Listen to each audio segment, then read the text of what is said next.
an eye for an eye, and a tooth for a tooth. But I say to you, offer no resistance to one who is evil. Brothers and sisters,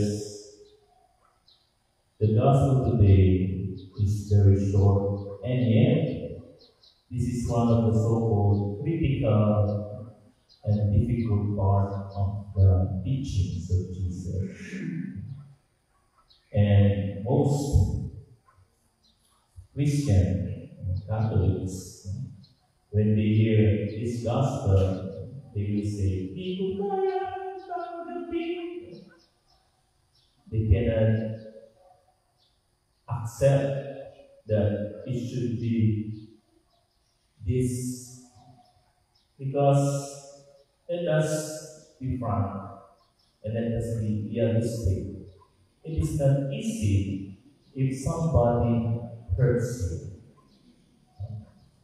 Just like we heard in the first reading, what Queen Jezebel did to Nabal. He killed Nabal in order to give the garden to the king. And he blamed Nabal for the things that he never did, just to take possession of that garden. So kung ikaw, brothers and sisters, o ako, kung nasa lugar ni Nabal, what will you think? What will be your reaction? And if that is the case, and somebody told you, pinatay ka, just like Jesus said, you're slapped on the cheek, so give the other cheek. What does it mean? Sabihin, hahayaan ko na lang, I will let it bygone be bygone, sabi nila. For what they did to us. Normally, naturally, what do? We took revenge, vengeance. Yung sabi nga, giant over them, maghiganti sa kanila. Bumawi. It is the common response of us human. But you know, Jesus is telling us in the gospel that we are more than our natural inclination. Higit pa tayo dun sa ating common, sabihin natin, response and natural response to these things. Why? Kasi, just to think about it, sige, gusto mong magiganti, if you want to retaliate, what will happen, first of all? Are you satisfied? Nakabawi ka? Nakaganti ka? After that, what will be the effect? Do you think that you will feel better just because you already have done to those person? You are able to seek justice to that person? But you know, in reality, deep inside, sabi I can get them! And then satisfaction. You will not get satisfaction. Why? Because revenge or retaliation only make things worse. Human experience can testify that. History testify that. Pero minsan, hindi pa rin tayo matuto. We do not learn. And we keep repeating and repeating the same mistakes. That's why Jesus said, it is not much on the slapping of cheek. It is more, as Jesus teaches us, not only that you bring the true justice, but you bring healing to the person who hurt you.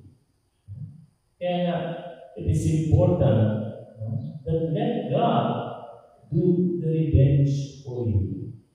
Kaya ang Ginoo, let the Lord Jesus, si Lord ang gumanti para sa iyo. Because what God will do is more than what you can do to that person. Because we need healing.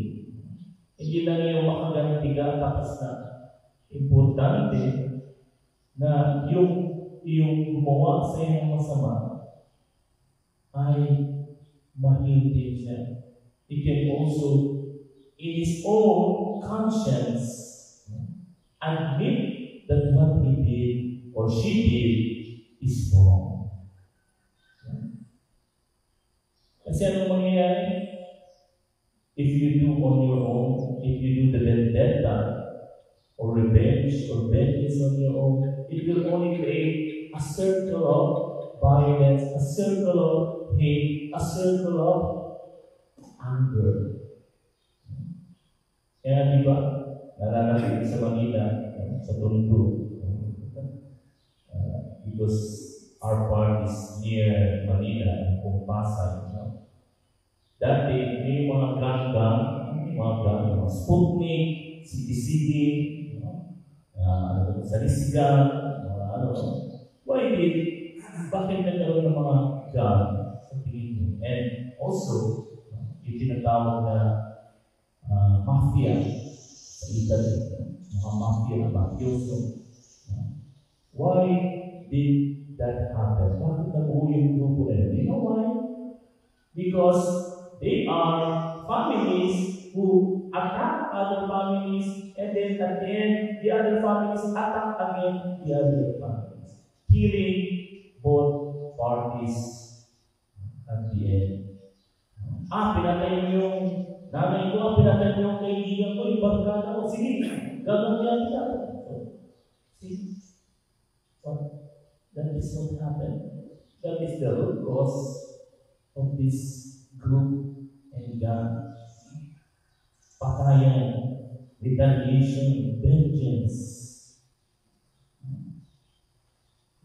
So we are fueling the fire of hatred to those persons instead of putting water to put off that anger, that fire of rage to those persons. See, brothers and sisters, retaliation and vengeance will not lead us to a good future. Ang mahalaga, pray and ask the Lord for healing and be humble. Itong manira, sabihin ng iba, Father, siya naman ang gumawa Wala naman akong ginagawa. Ginawa niya sa akin yun. Bakit ako ba ang pupunta sa kanya? Ang hihingi ng tawad sa kanya? Siya na nga yung gumawa sa akin. See? I don't really found there pride. Pero tingin mo, even if it is you who have been done, but if you go to that person and said, just like I saw one of the film, he goes to the person and said, I forgive you. Of course, it is hard on your part kasi ikaw yung dihado, sabi nga sa Tagalog. Dihado ka.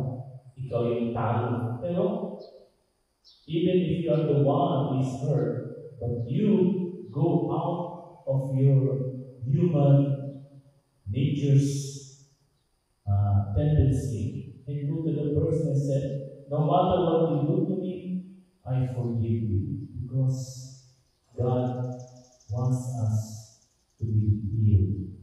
Alam niyo, kahit na ano ba yung maging response ng tao. But if you are the one who goes to Him, it is sure that God will do something to that person better than the revenge you are doing or preparing for that person. Bakit? Because, katulad nga nangyari, kung narinig nila yung nangyari kay Cherry Pie Pikachu. Have you heard of that? Yung story ni Cherry Pie Pikachu na artista. Ano yung bang nangyari? Pinatay yung kanyang nanay katulong na kanilang binayaran. Imbis na alagaan yung nanay niya, pinatay pa yung nanay niya noong katulong. So, kung ikaw yung nasa lugar ng Cherry Pie, what will be your response to that person? But you know, a very beautiful thing happened. He went to the person in prison and said, I forgive you for what you did to my mom. No? Masakit, but she forgave that person. Kasi sabi niya, hindi ko naman makubuhay yung nanay ko. And I know that He's already with the Lord. But I want healing. Gusto ko yung healing on my part and on her part. That's the true Christian spirit. And that person really was under conversion of herself, and she admitted. He really begged to ask forgiveness. See? Hindi siya nagtapos. He really admitted from the bottom of her heart what she did. Ganun mga brothers and sisters. Remember, vengeance will not cure or heal what was done to you. What will heal you is love, is compassion, is mercy. And it is the way when you put your other cheek, it means show mercy, show love to the person who hurt you. Don't giant over them. Kung magiganti. Let God do it for you, my brothers and sisters. And as we continue this Holy Mass, let us pray to the Lord. Ask Him. Pray to those persons who have hurt you, and ask the Lord to heal them and to heal you. Especially those persons who have hurt you much in your life that it seems hard to forgive them. Offer them in this Mass. Include them as we continue this Mass, as you receive the Holy Communion. Pray for them, that God may heal them and you. Praise to Jesus and